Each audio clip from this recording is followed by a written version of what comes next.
Hi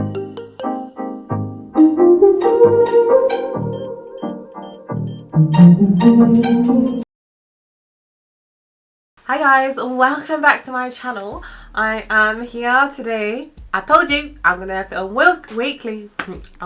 weekly. I'm gonna come out with videos every week. So this is about my experience in first term of second year. I know I'm meant to come on here and show the roses and show everything being nice and good and me living my best life, but that's just not real and that's not realistic, because listen, the struggle is part of the journey and it is a struggle. At the end of one of last year's vlogs, I said that I'd come and do a video about this topic actually, and I just never got around to it but this place is isolating, depression inducing, challenging, extremely challenging, and at times suffocating. So I just gotta keep it real with you guys. I have to actually keep it real. I guess it's marketed, and a big part of that is YouTubers actually. I guess it's marketed as this place that's just like, you know in the vlogs you don't see bad things in the vlogs and stuff, so it's always marketed as manageable and bearable, and yeah, depending on your circumstances it is, but I'm talking about me and this is my experience and how I viewed everything so far. So obviously there are outside influences that can contribute to you having a bit of a hard time, so like family and mental health, and I guess it's that kind of stuff that's out of your control. And honestly, like, I envy other people here. It makes me like, I never used to be so much envious during sixth form, but here, like, I envy other people's circumstances. So I had like such a sucky Christmas holiday because of family stuff and things going on and stuff, so I couldn't do work. And one of my friends went abroad to do work, like just to do work, and I was just like I guess this place, when you meet people that are like just have so much access to so much, or so much more than you do, it's kind of like you realize fully that we're not running the same race. Because I guess in sixth form it's one of those things where you can't comprehend in your mind that the fact that, yeah, we aren't running the same race. Like, I went to state school, so I don't sit there and think about, oh my gosh, there are people at private school getting this, but because I'm here and I'm in the environment and I talk to these people daily, really pronounced, more pronounced than it was at A level. And so it's just one of those things where you kind of deep like, why is my life this way, and that it hinders me from excelling the way I should be. And then you look at your peers and you're like, I wish my life could be like that, but that's not realistic. Like I told you, is listen, in this life you just play the cards you've been dealt with, and literally you just have to kind of, I need to refocus my mind and be like, no, it's still that mindset at A level where I shouldn't be like envious or like keeping these things in my mind. I should just be like, this is my race and I'm gonna win my race. And it's unhelpful to look at other people's races because other people have had different starting points, so there's no point. I feel like as an institution these nuances are kind of not fully understood. They're understood in that if you come from a low income background you can get bursary, or if you're struggling you can get hardship funds. In that kind of financial realm they're understood, but I'm talking about practically every day during work. I don't know if these nuances are understood because you're in your supervision room, you're there and you're just expected, everyone is like, even though there's no level playing field, everyone is expected to just, you know, like get on with it. And I think that because those nuances aren't fully understood or fully I don't know if they are recognized as an institution, I feel like it really made me realize that if you come from a privileged position, privileged academically, socially, financially, in whatever way, it really can help you when you're here. Like, you realize the ways in which this institution really is made for people that are privileged. It's hard to be on supervision and like the supervisor's like, have you guys read this? And your peers are just all like, yeah, and you're just sitting there like, no. In your mind you're like, no, but then there's the outside pressure of you not being able to say no out loud, because then it's like, why are you at this table then? You shouldn't be sitting here with us. And it's sad because you do deserve this place here just as much as anyone else, which is then kind of where it goes into imposter syndrome, which I like still battle with till this day, but I'll do a whole different video on imposter syndrome. And there's a really good article I read actually last year that said that going to Cambridge is not a social leveler or something like that. I'll link it in the description bar below. It's such a good article because it articulates exactly what I'm talking about, that like you almost assume that everyone has an equal playing field and then you just have to play, but it's like, but anyway, when Nissi and Courtney said that this place was hard, yeah, in my head, yeah, I was like, nah, it's probably fine, probably manageable, like I can get through A-levels, I can probably get through that. But guys, it's hard, like I'm not joking, this place is hard. It is really, I feel like an entirely different pressure system. You get the 8-week terms, and then literally last term, so for the first term of second year, which is what this video is about, I had like, it would be like between 2, 3 and 4 essays per week. And then more towards the end of term it was 2, 3, 2, 3, 2, 3, but sometimes 4, because I'll talk about this later where I don't help my own self with my disorganization, but I'll talk about that in a bit. But this work is no joke, and like these essays is like not light work. It's every 4 days I'm given new coursework and on different papers. So 1 second your mind is thinking about your dissertation, and then 1 second your mind's thinking about medieval literature, and then the next second you're thinking about linguistics and what is literature and all these philosophical questions. And it's really good, but it's hard, guys. It's challenging, but you can't be told it's hard, and because you've never experienced it, you're kind of just like, yeah, you brush it off, but it is hard. Like, this is the hardest thing I've ever done. Again, this term made me realize the ways in which that this place prepares you for the working world. But it's a level of intensity and fast pace. It's literally what university is about, kind of schooling you into how to in the future handle working life. And this place is really good at that, like because it's so hard, it's like it's really good at being so hard, so it's really good at being preparatory for working life. And then I guess the extracurricular thing that matters to me, like one of the things that matters to me the most is YouTube.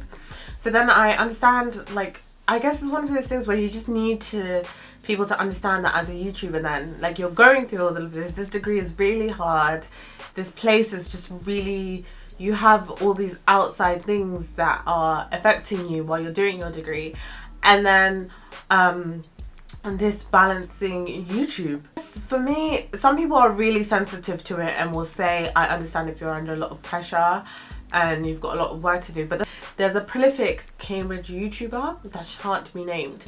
I messaged them for help with my personal statement when I was in year 12, and I sent them my personal statement and everything, and then they emailed back saying, yeah, I'll have a look over it, whatever, and they never got back to me.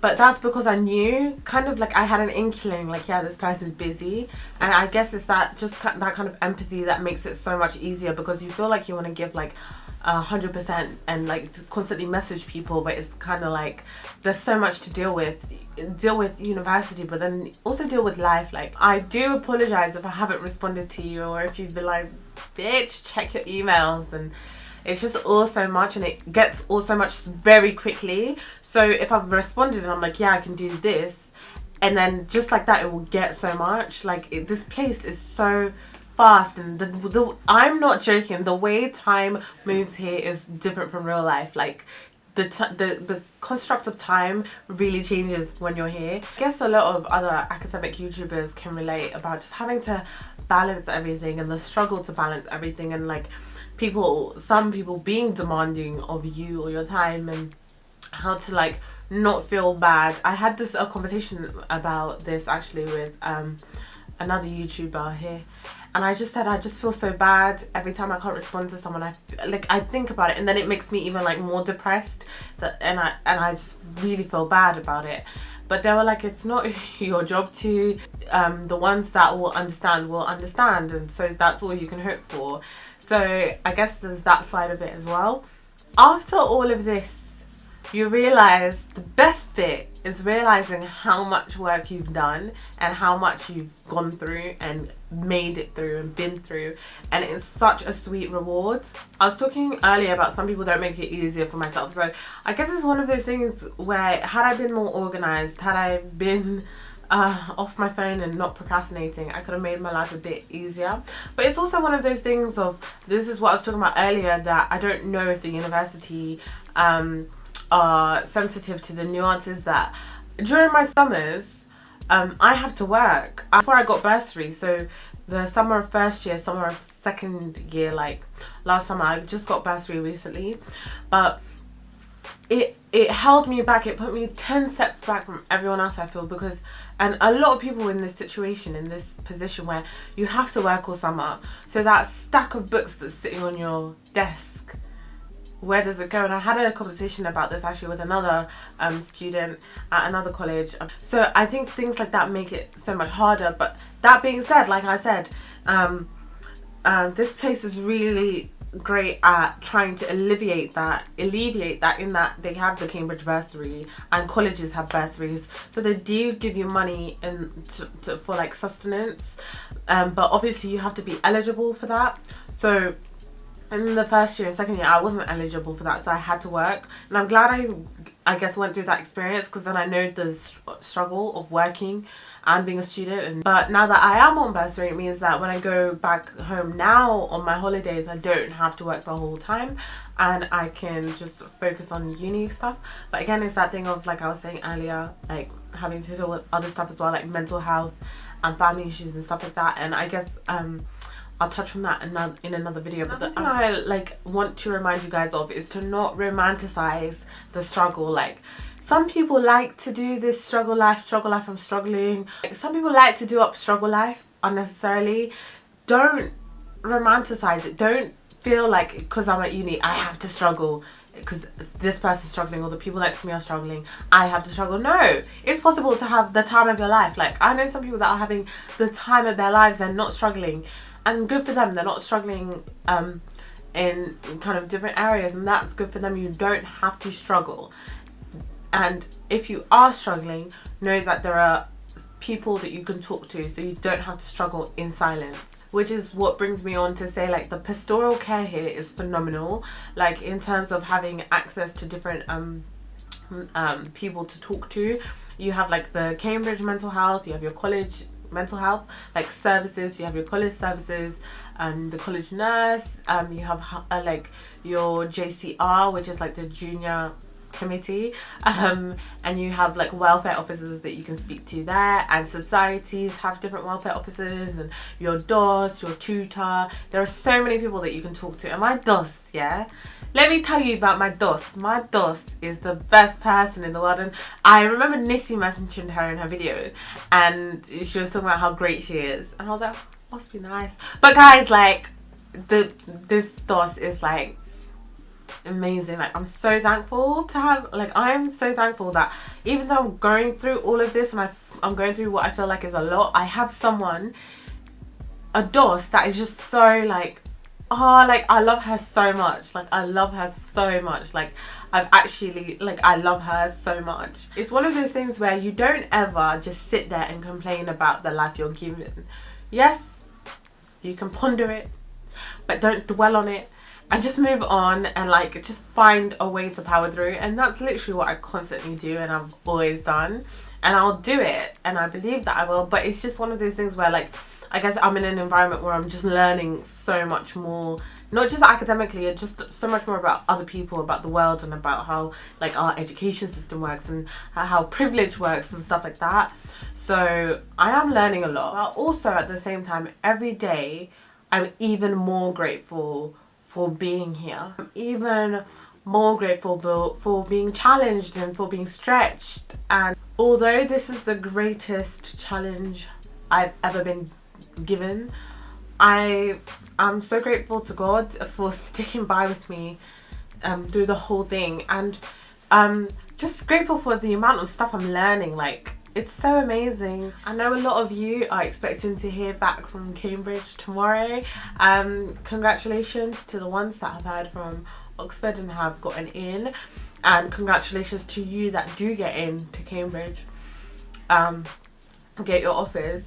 But this is just a message to both people that didn't get in and both people that got in. You need to realize that an institution is not a precursor for greatness. In this life, remember this: wherever you go, that place doesn't define you. That place doesn't define how great you are. But what defines you is who you are. Going to Cambridge doesn't make you great. I've seen that here. What makes you great is you, your ability to, like I've been articulating, struggle but get through it. Your resilience, your ability to stay focused on work, your discipline, your ability to produce really good essays, your ability to, even if you don't produce really good essays, to be able to say, actually, that introduction was stronger than my last one and I'm getting better at this. It's all those things. Your ability to learn more about other people's experiences and learn off your peers and be open to trying new things. All of these are skills that you can build anywhere. At work, in any realm of life. I am trying to say that being here doesn't, it is not Cambridge that makes you great. Going to Cambridge doesn't make you great. So if you don't get in, don't feel like that greatness has to stop. Wherever you go and be great. But that's my message. Go on and be great. And that's what I'm going to take with me as well. Even though there's all this stuff, I have to come here and go and be great, because then you guys will see that you could be like this and not come from this privileged background, but still make it through and still conquer on. So that is it from me today. I think that was a good reflection and I needed to articulate that, so it helped. But yeah, that's first term of second year, and I'll let you know how second term of second year is sometime there, but I'll vlog and I'll keep you posted. And best of luck with your A-levels. Literally just focus and put your head down, and best of luck if you're at uni, just getting through, because I know the struggle, sis. So thank you so much for watching. I'll see you in my next video. Bye.